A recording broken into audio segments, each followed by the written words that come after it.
ក្តៅកកតែម្ដងប្តីរបស់ឌូអារីសារ៉ាទំនេរសារវែងដោយកន្ទុយខ្លែង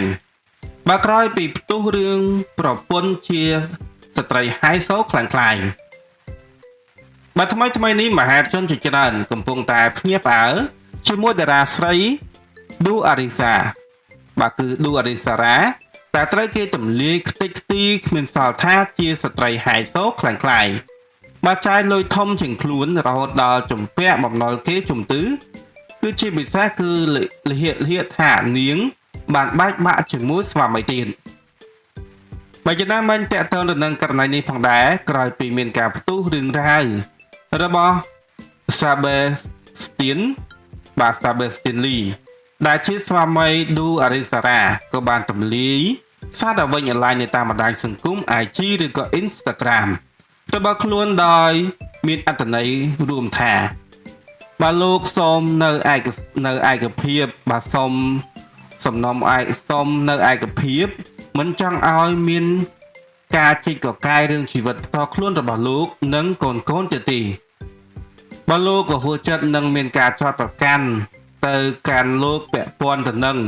រឿងភ្នាល់អនឡាញការបោកប្រាស់ជាពិសេសនោះគឺមានការចោទថាលោកពាក់ព័ន្ធជាមួយនឹងការជួញដូរអាវុធផងដែរបើរឿងរ៉ាវទាំងអស់នេះគឺមិនពិតនោះទេ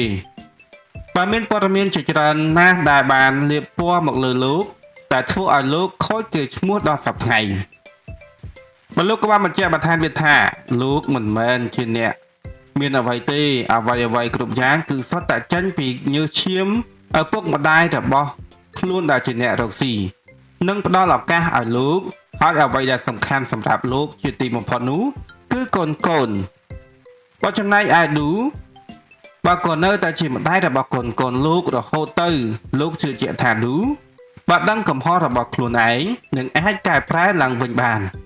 បាទនាងគឺជាមនុស្សពោពេញទៅដោយបើពួកជាស្រ័យគឺនាងគឺជាមនុស្សតែពេញវ័យ